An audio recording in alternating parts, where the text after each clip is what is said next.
Des forces presque invincibles. Un arsenal extrêmement puissant, conçu à la fois pour intimider et annihiler. Des expériences occultes menées dans le plus grand secret. Une grande partie des choses qu'on nous a dites sur la Seconde Guerre mondiale est fausse.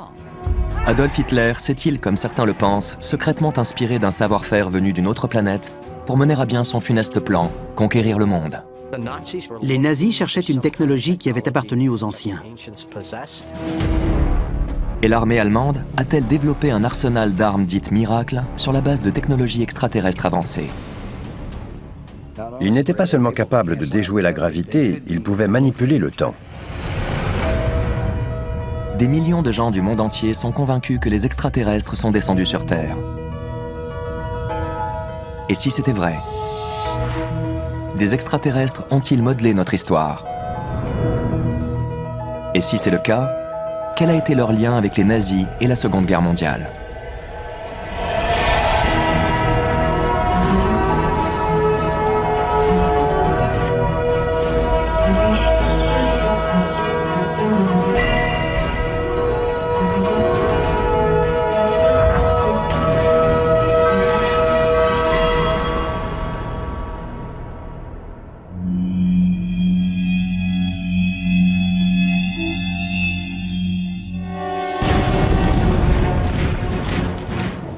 Nous sommes en pleine Seconde Guerre mondiale. L'Allemagne possède l'armée la plus avancée au monde. Elle dispose d'armes de pointe telles que des avions à réaction, des bombardiers de précision et des missiles guidés. Tout cet arsenal a été conçu dans un seul but: permettre à Adolf Hitler de mener une guerre éclair et étendre son empire, le Troisième Reich, à travers l'Europe, puis le monde.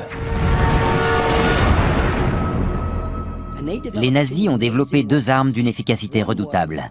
La bombe volante V1, le premier missile de croisière,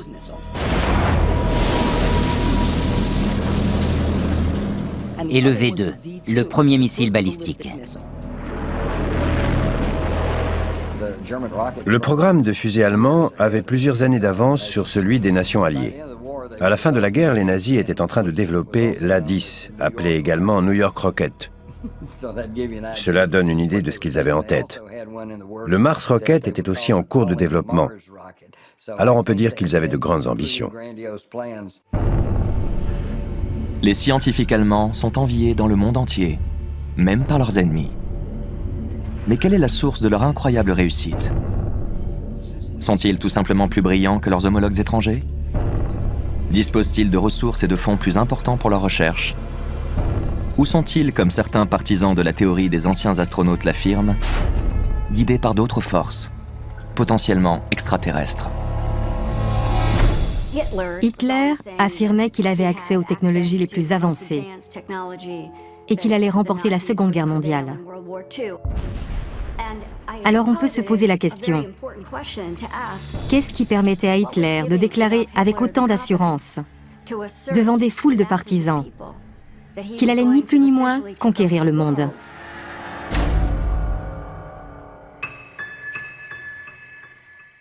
Dans son livre intitulé « Les sociétés secrètes et leur pouvoir au XXe siècle », paru en 1993, Jan Van Helsing relate un étrange événement survenu en 1936, c'est-à-dire 3 ans avant le début de la Seconde Guerre mondiale.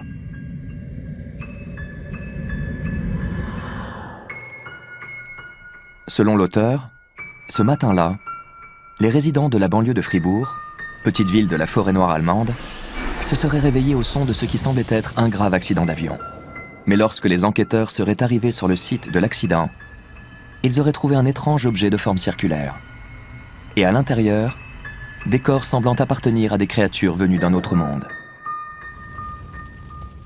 Selon Van Helsing, quelques heures après l'accident, les SS auraient pris possession du vaisseau accidenté et de son équipage mort, et les auraient transportés dans leur quartier général secret, au château de Wewelsburg.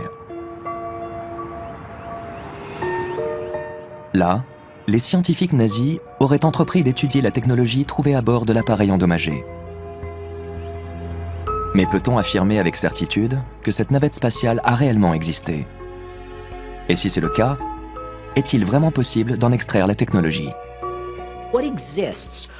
Tout ce que l'on sait, c'est que des scientifiques affirment avoir lu des rapports d'analyse sur ce vaisseau et son système de propulsion. Cela dépend un peu de la source d'énergie utilisée et du mode de fonctionnement de l'engin. Aujourd'hui, tout repose sur l'électronique. Alors, s'il ne s'agissait pas d'électronique, il aurait été très difficile de comprendre le fonctionnement de cette technologie. Si en revanche la navette utilisait une technologie proche de la nôtre, alors cela aurait été facile. Selon les rapports découverts après la guerre, les scientifiques allemands ont commencé leur expérience sur les technologies d'antigravité peu après la découverte supposée du vaisseau spatial. Parmi ces scientifiques se trouvait un inventeur autrichien du nom de Victor Schauberger. Il a joué un rôle clé dans l'élaboration de nouvelles techniques permettant d'utiliser le mouvement fluidique pour générer la propulsion. Et pour cela, il a beaucoup étudié la façon dont les animaux se déplacent dans l'eau et dans l'air. Il a plus particulièrement étudié la truite, qui est capable de rester immobile dans un torrent. Et il s'est demandé comment elle arrivait à résister au courant. Alors, il a cherché des réponses dans la nature. Et il a constaté que ce n'était pas l'animal lui-même qui se déplaçait, mais l'air ou l'eau qui déplaçait l'animal. Le poisson ne nage pas, c'est l'eau qui le fait nager. Et l'oiseau ne vole pas, c'est l'air qui le fait voler. Alors pourquoi ne pourrait-on pas utiliser ce principe pour les machines? Pourquoi ne pourrait-on pas déplacer l'air de façon à ce qu'un véhicule soit tracté et non propulsé? Victor Schauberger a développé une sorte de moteur à vortex, un moteur qui crée un tourbillon artificiel. Cette technologie consiste à exploiter l'activité du vortex, c'est-à-dire l'activité gyroscopique, à l'aide de liquides tels que l'eau ou le mercure. Mon grand-père, Victor Schauberger, est à l'origine de grandes inventions. Des inventions qui pourraient s'inspirer de temps très anciens. Ça, c'est la répulsine. C'est une sorte de système de propulsion.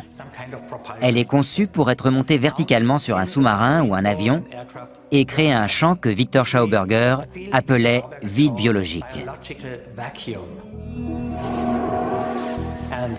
Et l'avion ou le sous-marin était aspiré par ce champ.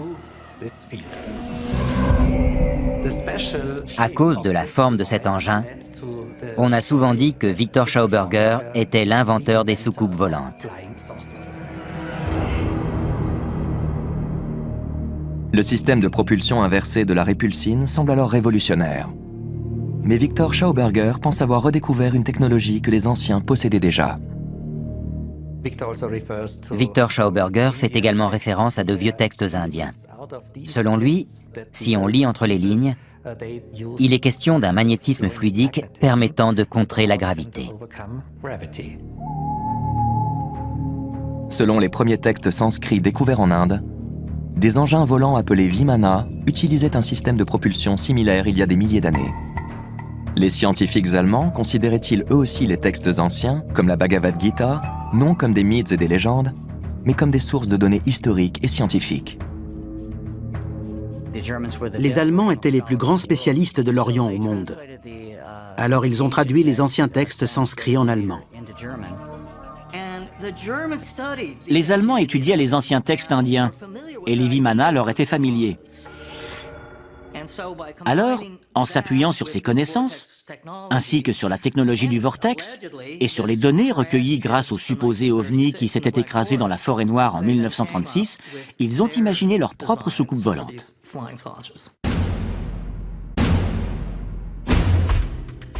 En 1939, 3 ans après les événements de Fribourg, les scientifiques allemands développent leur propre avion en forme de soucoupe volante et le baptisent Aunebu. Les premiers prototypes présentent un diamètre de 25 mètres et peuvent accueillir 8 personnes. Le Aunebu avait tout de l'image qu'on se fait de la soucoupe volante.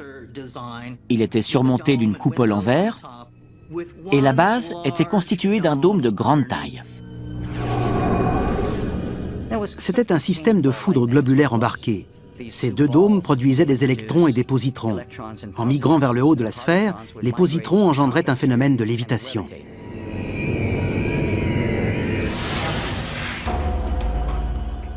Toute ma vie, j'ai entendu dire que les nazis avaient fabriqué une soucoupe volante.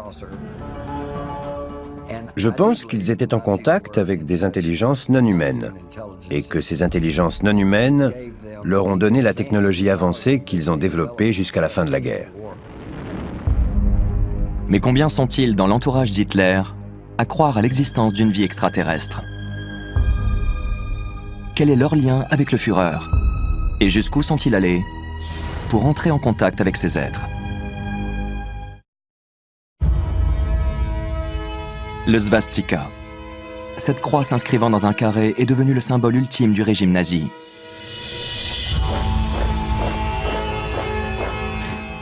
Mais elle revêt une toute autre signification. Un message qui date de plus de 3000 ans. Le svastika est un mot sanskrit qui date de l'Antiquité indienne. Il signifie signe de bonne fortune. Et on retrouve ce symbole non seulement dans la culture indienne, mais aussi dans les cultures anciennes du monde entier, notamment en Égypte, en Iran, et même sur les continents américains.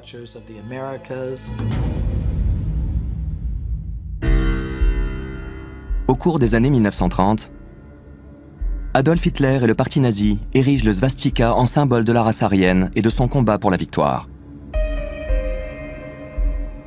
Mais les nazis connaissaient-ils sa signification occulte?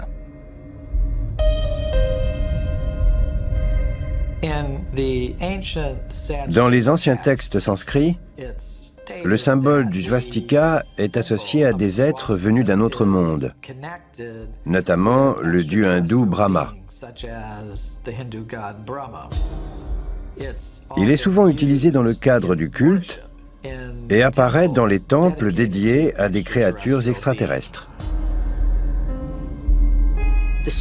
Le svastika apparaît dans les légendes du monde entier. Selon ces légendes, il s'agit d'un symbole magique que les peuples indigènes tiendraient des extraterrestres.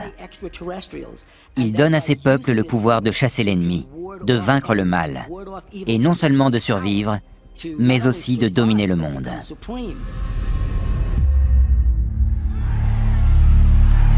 Hitler a-t-il choisi le svastika, le symbole du parti nazi, en raison de ses accointances avec d'autres mondes? Croyait-il aux extraterrestres? On sait qu'Hitler s'est entouré d'individus qui croyaient à l'existence d'une vie extraterrestre et de civilisations anciennes supérieures. Hitler était obsédé par la mythologie et par le culte. Et surtout, il était obnubilé par l'idée d'acquérir et de maîtriser un savoir que les autres n'avaient pas. Alors il a cherché dans le monde entier et il a dépensé énormément d'énergie et d'argent pour mettre la main sur des informations qui donneraient l'avantage à l'Allemagne. Parmi les groupes qui conseillent le Führer, une société secrète du nom de Société du Vril. Sur la liste de ses membres aurait figuré Heinrich Himmler, commandant de la SS, Hermann Göring, commandant de l'armée de l'air, et Martin Bormann, chef du parti nazi. La Société du Vril tient son nom d'un roman de l'écrivain Edward Bulwer-Lytton, publié au XIXe siècle et intitulé « La race à venir ». Le livre met en scène une race d'hommes souterraines, les Vrilya, détenteurs du Vril, une énergie conférant des pouvoirs psychiques comme la télépathie et la télékinésie. La Société du Vril, en Allemagne, tient son nom de cette force universelle. En sanskrit, cette force est appelée prana. L'électricité peut servir à chauffer une pièce, refroidir une pièce, émettre un son et bien d'autres choses encore. Eh bien, le Vril est une énergie qui peut se manifester de plusieurs façons. La Société du Vril était convaincue que le Vril pouvait faire fonctionner les machines et les appareils. Et ses membres voulaient l'utiliser pour propulser des avions et des soucoupes volantes. Selon les membres de cette société, si les Vrilya ont accès à cette énergie, c'est parce qu'ils sont les descendants directs des habitants de la planète Aldébaran, venus sur Terre il y a très longtemps.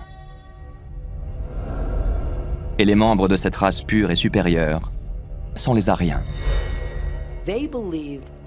Ils étaient convaincus que les Ariens descendaient d'une race d'extraterrestres si puissants que leur destin était de dominer la Terre. Et c'est ainsi que le parti nazi justifiait sa détermination à instaurer la suprématie aryenne sur la planète Terre. Lorsque le parti nazi arrive au pouvoir en 1933, les membres de la Société du Vril encouragent Hitler et son entourage à financer un projet ayant pour objet la recherche de technologies anciennes dans le monde entier. Les scientifiques et chercheurs allemands parcourent alors la planète à la recherche de textes anciens et de reliques tels que le Saint Graal et l'Arche d'Alliance. Car selon la légende, ces artefacts bibliques renferment de puissantes énergies qui pourraient être exploitées et utilisées comme arsenal de guerre. L'Arche d'Alliance est un coffre en bois recouvert d'or qui était vénéré par les Israélites parce qu'il représentait Dieu. Les Écritures lui prêtent un pouvoir phénoménal. Quiconque la touche meurt. Toute armée marchant avec l'Arche d'Alliance peut vaincre n'importe quel ennemi. Cela fait partie de la légende de l'Arche d'Alliance. Mais Hitler croyait-il vraiment à ces légendes? Considérait-il la Bible comme un livre historique? Les films d'Indiana Jones mettent en scène des expéditions secrètes des nazis dans le monde, visant à retrouver l'Arche d'Alliance, la Sainte Lance, des bibliothèques secrètes ou des extraterrestres. Eh bien, cela a beau être de la fiction, c'est basé sur la réalité. Hitler était obsédé par l'Arche d'Alliance. Pour lui, c'était bien plus qu'une relique. Elle avait un rôle à jouer dans ses plans. Je ne sais pas lequel, mais elle avait un rôle à jouer. Le livre de l'Exode décrit l'Arche d'Alliance de manière détaillée. Il s'agit d'un coffre qui a été conçu pour contenir les 2 tablettes des 10 commandements. Et ces 2 tablettes renfermaient elles-mêmes le pouvoir divin, puisqu'elles avaient été touchées par le doigt de Dieu. Et selon les Saintes Écritures, le coffre est devenu incontrôlable dès que les tablettes ont été placées à l'intérieur. Il s'est mis à tuer. Des voix étranges en sortaient. Dans Indiana Jones, par exemple, l'arche est décrite comme une radio permettant de parler à Dieu.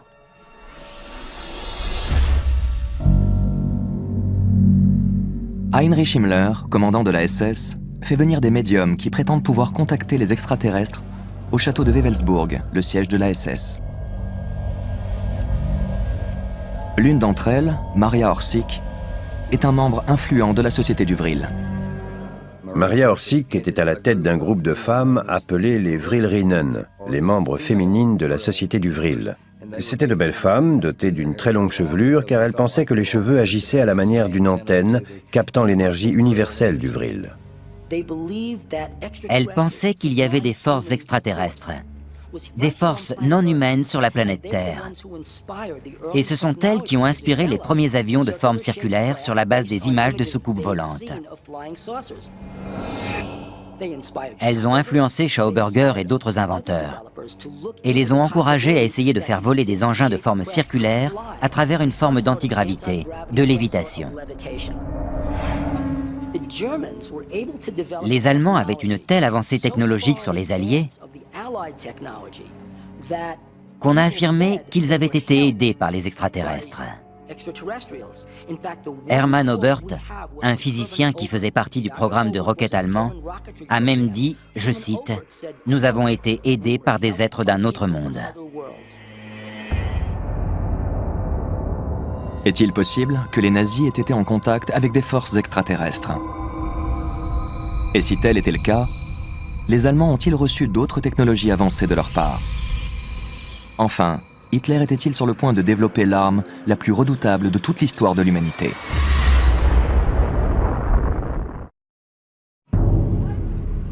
Berlin, 1938. Les chimistes allemands Otto Hahn et Fritz Strassmann divisent un atome d'uranium en 2 et découvrent par inadvertance la fission nucléaire, qui deviendra la base de l'énergie nucléaire. Le monde entre alors dans l'ère atomique. Lorsque vous divisez ou réunissez des atomes, vous perdez une petite quantité de masse. On sait que l'énergie de masse est égale à la masse fois la vitesse de la lumière au carré. Et comme la vitesse de la lumière est un chiffre très important, cette petite quantité de masse est convertie en une énorme quantité d'énergie. Très vite, La nouvelle de cette découverte se répand au sein de la communauté scientifique mondiale. Aux États-Unis, dans une lettre datant du 2 août 1939, Albert Einstein prévient le président Franklin Roosevelt que les progrès de l'Allemagne pourraient mener à la création d'une nouvelle bombe extrêmement puissante.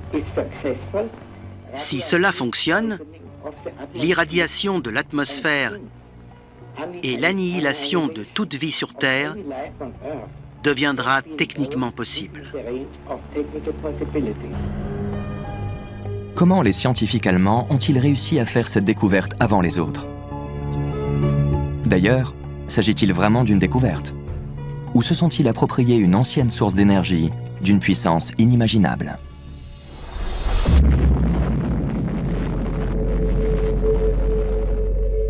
Des squelettes déformés et de la pierre vitrifiée à Mohenjo-Daro au Pakistan. L'ancienne ville d'Harappa en Inde, recouverte de cendres radioactives. Et les villes bibliques de Sodome et Gomorrhe. Selon la théorie des anciens astronautes, les premières explosions atomiques n'ont pas eu lieu dans les années 1940, mais des milliers d'années plus tôt. Dans ces villes, Mohenjo-Daro, Harappa, Kodiji et d'autres villes harapéennes, on a retrouvé les rues jonchées de cadavres. C'est comme si un fléau s'était abattu par surprise sur ces villes. Des scientifiques ont émis l'hypothèse selon laquelle Sodome et Gomorrhe, deux villes situées à l'extrémité de la mer Morte, avaient été détruites par une sorte d'explosion nucléaire. La Bible raconte que l'épouse de Lot s'est transformée en statue de sel. L'idée, c'est qu'en cas d'explosion nucléaire, les individus sont soudainement vaporisés, incinérés, minéralisés.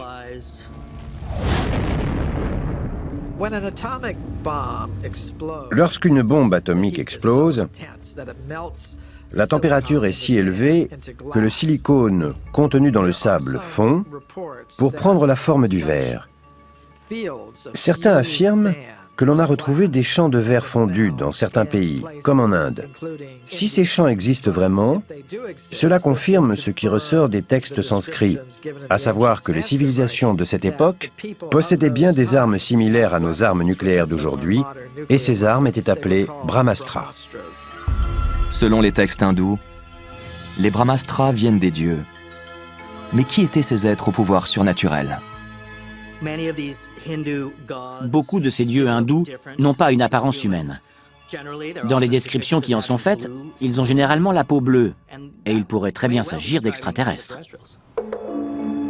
Hitler connaissait-il ces descriptions anciennes?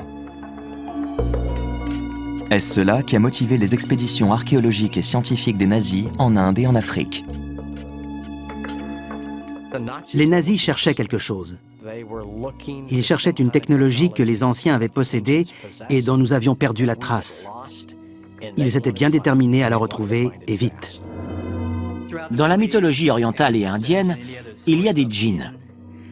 Ce sont des génies possédant des pouvoirs magiques, des lampes magiques, des tapis volants, et ainsi de suite. Alors pour moi, il est tout à fait possible que ces djinns aient été des extraterrestres, qui possédaient une technologie avancée et des engins volants. Hitler et les nazis possédaient-ils le secret de la force atomique? Étaient-ils sur le point de développer la plus grande arme de tous les temps? Et dans quelle mesure leur quête a-t-elle été guidée par une main extérieure? En février 1942, lors d'une conférence tenue secrète, le physicien allemand Werner Heisenberg parle de construire un réacteur nucléaire visant à contrôler la fission nucléaire et à convertir l'uranium en plutonium. Pour simplifier, l'explosion atomique se fait en deux étapes. L'élément clé, c'est la fission de l'atome d'uranium. Il faut donc déclencher cette fission.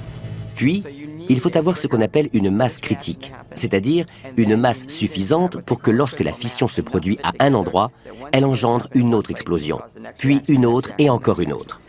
C'est une série d'explosions. Hitler est maintenant à deux doigts de posséder la bombe atomique. Mais tout d'un coup, les Allemands cessent leurs recherches.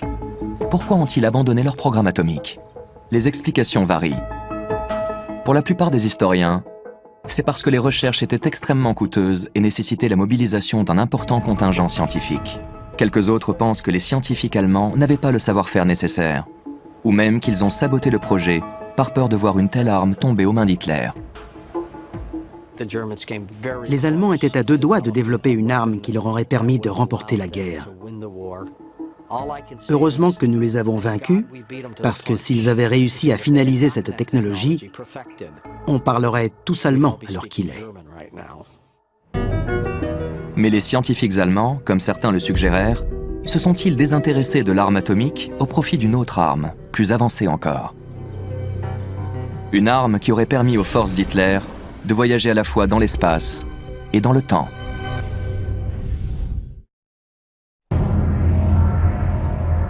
En Pologne, dans une vallée reculée à proximité de Ludwikowice, se dresse une étrange structure circulaire appelée le Henge, ou l'attrape-mouche.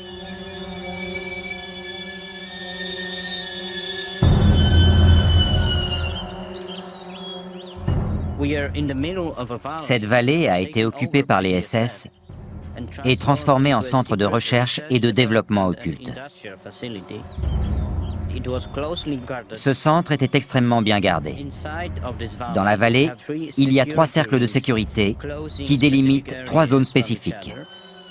Et au centre du cercle qui se trouve à l'intérieur, il y a cette structure qui soulève bien des questions. Selon les experts, cette structure aurait été le support en béton de la tour de refroidissement d'une mine de charbon. Mais pour Witkowski et quelques autres, le haut commandement allemand n'aurait pas mobilisé autant de ressources militaires dans la vallée pour une simple centrale électrique. Pour eux, le Henge était le théâtre d'expérience sur une nouvelle machine extrêmement sophistiquée appelée Die Glocke, la cloche.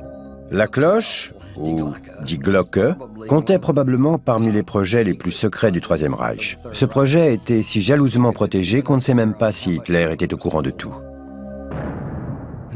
Il y a beaucoup d'éléments qui suggèrent que des scientifiques, notamment Hermann Oberth et Werner von Braun, développaient un avion de la forme d'une cloche et dont le système de propulsion reposait sur l'électromagnétisme.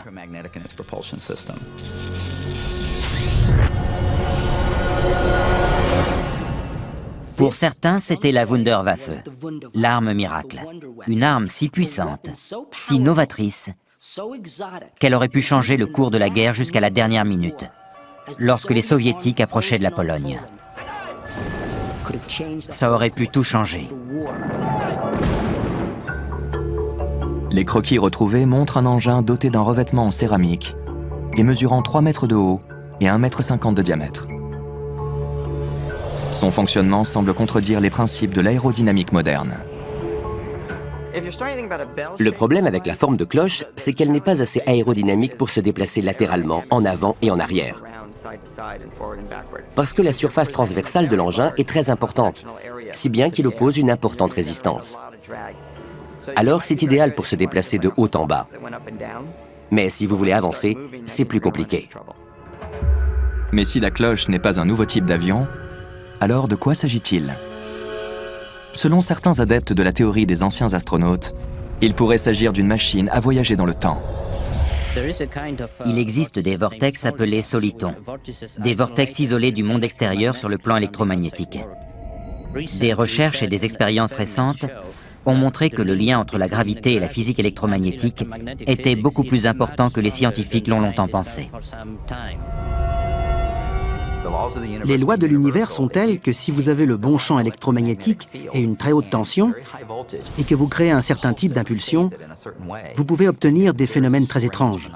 Vous pouvez faire disparaître des choses et les faire réapparaître. Alors il se peut que les nazis aient étudié ce phénomène et qu'ils aient essayé de développer une machine volante reposant sur des principes électromagnétiques avancés. Mais le voyage dans le temps est-il même possible? Selon le grand physicien Albert Einstein, né en Allemagne, puis devenu suisse et américain, il l'est, en théorie. Sa théorie de la relativité restreinte a prouvé pour la première fois que le temps peut ralentir lorsque vous vous déplacez très vite. Et cela peut permettre d'aller dans l'avenir. Si vous vous déplacez très vite, le temps s'écoule plus lentement pour vous que pour les autres. Et vous vous retrouvez dans le futur par rapport au moment de référence. Le plus difficile à expliquer, c'est la théorie de la relativité générale, qui porte sur la gravité. D'après cette théorie, la gravitation est la manifestation de la courbure de l'espace-temps. Et si vous distordez cet espace-temps de la bonne façon, vous pouvez vous retrouver dans le passé.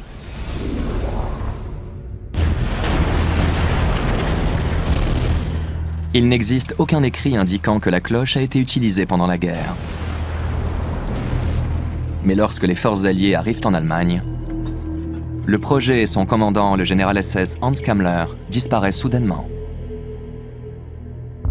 Le général SS Hans Kammler allait passer dans le camp ennemi pour obtenir l'immunité.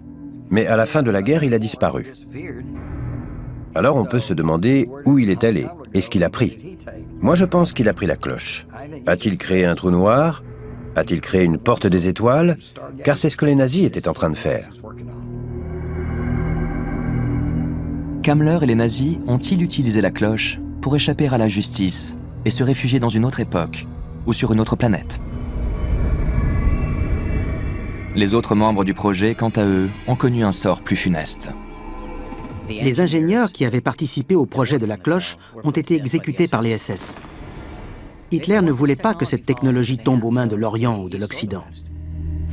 Tous ces hommes ont été assassinés. C'étaient des scientifiques de premier plan. Et comme par hasard, boum, ils se sont fait sauter dans leur propre laboratoire. Maria Orsic, médium et membre de la société secrète du Vril, aurait également envoyé un message crypté au dernier membre de la société, dans lequel elle dit espérer s'échapper avec l'aide d'êtres venus d'un autre monde. Tout indique que c'était le signal de ralliement convenu. Et je pense que le point de ralliement se trouvait à proximité de ce qui restait d'Hambourg. Un ovni a d'ailleurs été aperçu au-dessus de la ville à cette même période. Maria Orsic a disparu, plusieurs autres membres clés de la Société du Vril ont disparu, et pour certains, Martin Bormann, chef du parti nazi et occultiste de premier plan, a lui aussi disparu. Pendant des années, la rumeur a couru qu'il s'était réfugié sur une autre planète. Ironiquement, quelques années plus tard, un objet similaire, de même forme que la cloche, a été aperçu à Kecksburg, en Pennsylvanie. Les nazis avaient-ils réussi à faire aboutir leur projet? Ou les extraterrestres ressemblaient-ils à des nazis en uniforme? Ce serait incroyable, n'est-ce pas? Au printemps 1945, l'armée allemande est en déroute. Tandis que les Alliés marchent sur Berlin, les scientifiques et ingénieurs allemands abandonnent leur laboratoire. Hitler n'a pas réussi à développer son arme miracle. Et tandis que le Troisième Reich s'effondre, qu'advient-il des scientifiques allemands? On sait que beaucoup d'entre eux se sont réfugiés aux États-Unis. Mais quels secrets ont-ils emmenés avec eux?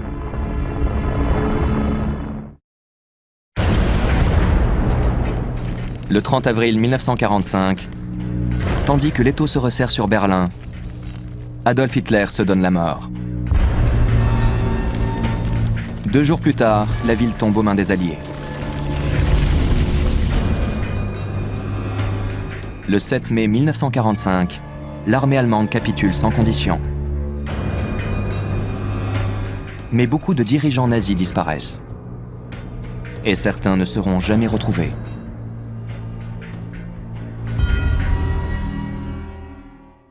Deux mois après la défaite allemande, un groupe de scientifiques américains, sous la houlette du docteur Robert Oppenheimer, se réunissent dans une région désertique du Nouveau-Mexique, appelée Jornada del Muerto, ou l'étape du mort. Là, le 16 juin 1945, à 5h29, l'armée américaine fait exploser la première bombe atomique de l'histoire de l'humanité.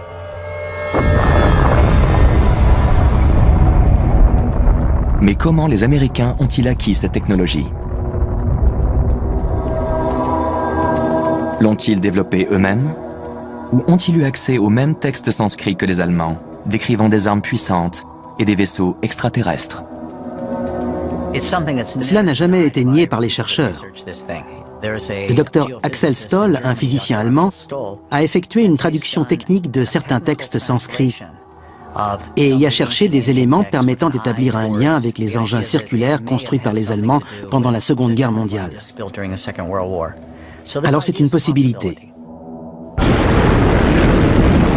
Les premiers pas sur la Lune ont probablement été l'une des plus grandes avancées technologiques de l'histoire de l'humanité. Le 20 juillet 1969, moins de 25 ans après la fin de la Seconde Guerre mondiale, Neil Armstrong et Buzz Aldrin posent le pied sur un autre monde. Comment un tel bond technologique a-t-il pu être effectué si rapidement? Y a-t-il un lien avec les anciennes technologies découvertes par l'Allemagne?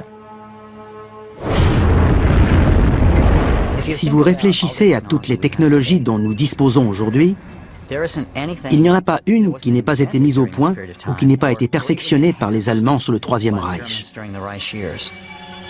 Les Allemands ont inventé le monde tel que nous le connaissons aujourd'hui.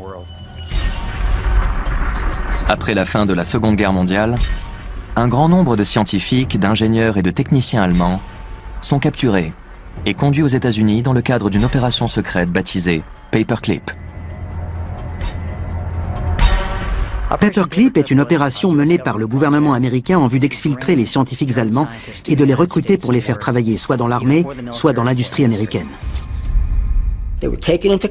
On les arrêtait, puis on leur proposait l'asile et on les faisait venir aux États-Unis. Et on passait l'éponge sur leurs crimes atroces dans les camps de concentration. Le docteur Werner von Braun, responsable du centre de recherche spatiale de Peenemünde, est le plus important et le plus éminent de ces anciens scientifiques allemands. Von Braun a développé le V1 et le V2. Il était membre du parti nazi et répondait aux ordres des généraux SS. Et il était au courant des projets scientifiques les plus secrets de l'Allemagne pendant la guerre. Arrivé aux États-Unis, von Braun s'impose rapidement comme l'une des figures clés du programme spatial de l'armée américaine en plein essor. Il deviendra par la suite l'un des principaux architectes de la NASA. Les premières fusées lancées par les États-Unis depuis le Nouveau-Mexique étaient ni plus ni moins des V2. La seule vraie différence, c'est qu'on a effacé les swastikas, les croix gammées à leur surface.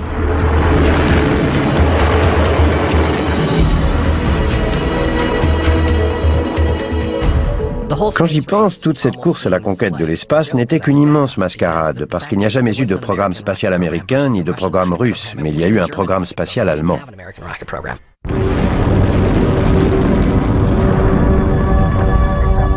Cela ne fait aucun doute, la NASA n'aurait jamais pu mettre le pied sur la Lune sans von Braun et les autres scientifiques allemands. À bien des égards, le gouvernement américain s'est contenté de poursuivre les travaux du Troisième Reich. Les bases et les usines occultes, les technologies secrètes, et ces technologies s'inspiraient aussi des textes anciens. C'étaient les mêmes que celles des Vimana. En 1970, Allen Greenfield, ufologue, affirme avoir rencontré le grand ponte allemand des fusées Werner von Braun alors qu'il examinait des dossiers déclassifiés à la base aérienne de Wright-Patterson. Je lui ai demandé « Comment avez-vous fait pour faire de tels progrès en si peu de temps ?» Alors il a lancé un regard en direction des dossiers sur les ovnis et il m'a répondu « Ils nous ont aidés. » Eux, vous voulez dire les extraterrestres? Oui, nous avons été aidés. Nous avons tous reçu leur aide. C'est à ce moment-là que j'ai compris. L'existence de technologies incroyablement sophistiquées à la fin de la guerre suffit à elle seule à prouver que les nazis se sont inspirés de technologies venues d'un autre monde. Hitler n'a pas réussi à développer l'arme miracle dont il rêvait. Mais le travail des scientifiques allemands a changé la face du monde et a même menacé son existence.